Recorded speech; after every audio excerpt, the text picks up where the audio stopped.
Good Monday, everyone. I'm Cyrus Webb, and welcome to Comes from Kentucky News. Glad you all could be with us. Well, it's a brand new day. It's a brand new week. It's a brand new opportunity. We do something amazing, and it all begins today. Because you have news headlines coming up on this Monday. I have a message from my book, Worry That Choose to Live By, when week number 31 from my book. And in today's Entertainment Spotlight, you're part of my conversation with author and speaker Dawn Marie Westmoreland, discussing her book, Stand Up to Workplace Bullying and Discrimination. You don't want to miss that.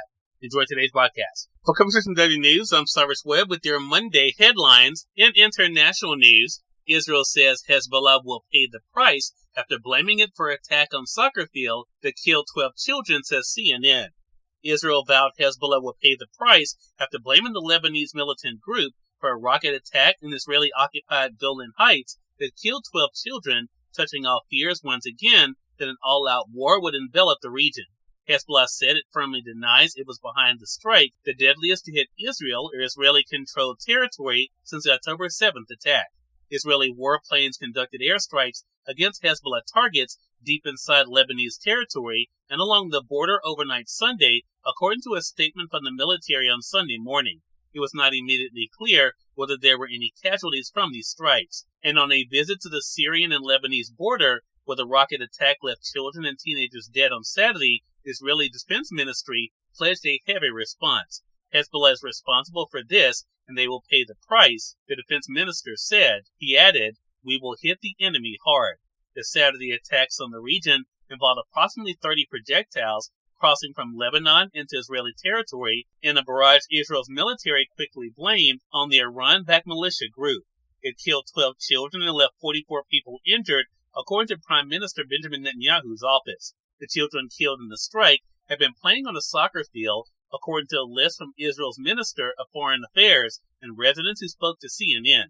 U.S. Secretary of State Antony Blinken on Sunday backed Israel's assessment, saying every indication suggested the strike was a rocket fired by Hezbollah. Hundreds of mourners lined streets on Sunday for a funeral procession honoring the victims of the strike, people dressed in black sang as white coffins were carried to a funeral home, with others carrying floral wreaths. In national news, Harris sees boost in favorability after Biden drops out of race, poll says ABC News. Vice President Kamala Harris is enjoying a bounce in her favorability rating among Americans just days after President Joe Biden bowed out of the presidential race and endorsed her, according to an ABC News Ipsos poll released on Sunday. The vice president's favorability rating has jumped to 43%, with an unfavorability rating of 42%, according to the ABC News Ipsos poll conducted using Ipsos Knowledge Panel. In an ABC Ipsos poll released a week ago, Harris's favorability rate was 35%, while 46% viewed her unfavorably. Following Biden's July 20th announcement that he would end his re-election campaign, most major Democrats, including former President Barack Obama, endorsed Harris' run as she hit the campaign trail. The vice president, who has secured commitments from enough delegates to become presumptive nominee if they all honor their commitments when voting, according to ABC News reporting, saw a major jump in her favorability rating among the politically crucial groups independents. 44% of independents have a favorable view of Harris, up from only 28% a week ago. Her unfavorability rating among independents is now 40%, which is a slight drop from 47% last week. In more national news, thousands battle western wildfires as smoke puts millions under air quality alerts, says the Associated Press.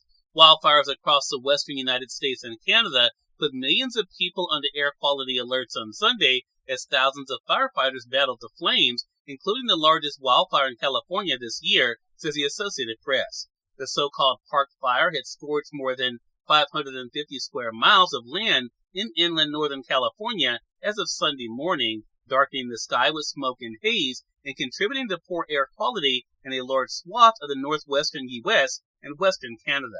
In business news, most of Wall Street leaps in a widespread rally from big stocks to small, says the Associated Press. A widespread rally swept Wall Street Friday, lifting far-reaching corners to close a tumultuous week where stocks had been left behind for much of this year's record-setting run, wrested the spotlight back from the market's biggest stars. The S&P 500 jumped 1.1% for its best day in 7 weeks after 3M and several other big companies delivered better profits for the spring than analysts expected. And finally, in entertainment news, Deadpool and Wolverine smashes R-rated record with $205 million debut, 8th biggest opening ever, says the Associated Press. Marvel is back on top with Deadpool and Wolverine. The comic book movie made a staggering $205 million in its first weekend in North American theaters, according to studio estimates on Sunday. It shattered the opening record for R-rated films previously held by the first Deadpool, $132 million, and notched a spot in the top 10 openings of all time, including international showings where it racked up an additional $233 million from 52 markets. Deadpool and Wolverine is looking at a global opening of over $438 million. Cyrus Webb, Conversations Daily News. It's time for a message from my book, Words I Choose to Live By. Enjoy. Good Monday, everyone. I'm Cyrus Webb, and welcome to Words I Choose to Live By. You have all the tools you will ever need right now. Your success is not linked to a location, but to the motivation behind it. Never stop believing that you are enough. Have a great Monday. We are part of my conversation coming up with Dawn Marie Westmoreland in today's Entertainment Spotlight. Stay with us. You're listening to Conversation Daily News.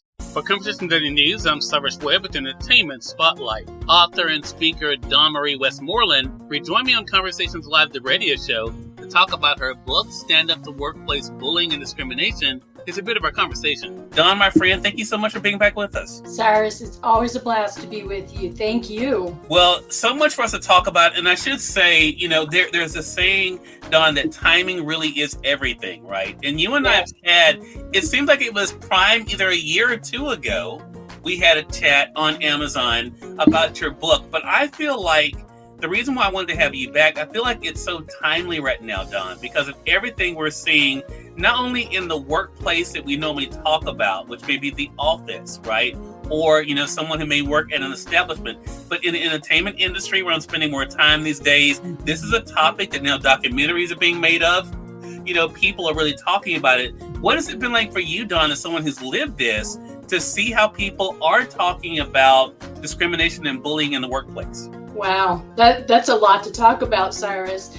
I wrote the book because, I stood up to the second largest federal agency in the United States. Mm-hmm. And because of discrimination, bullying, nepotism, racial discrimination. And the short story is, I lost all my income when they turned off my paycheck. I lost my home, lost about 80% of my items, and I had a successful ending. We'll leave the middle out, right? They can read a book if they want, or call me and I'll tell them. But the thing is that it was very hard on me, and I lost so much for doing the right thing, standing up to, racial discrimination at the time.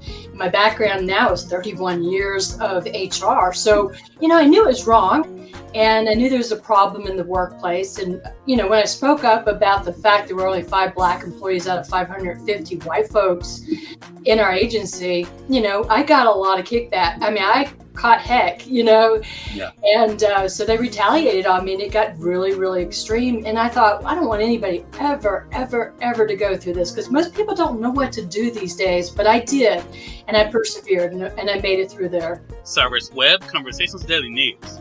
We thank you all for tuning in to this edition of Conversations Daily News. I'll be back on tomorrow's more news, a message from my book, Words I Choose to Live By, and of course, your Entertainment Spotlight. Until then, I'm host Cyrus Webb saying, as always, enjoy your day, enjoy your life, enjoy your world. Thank you all for choosing Conversations Daily News today. Now let's go make today amazing. Take care.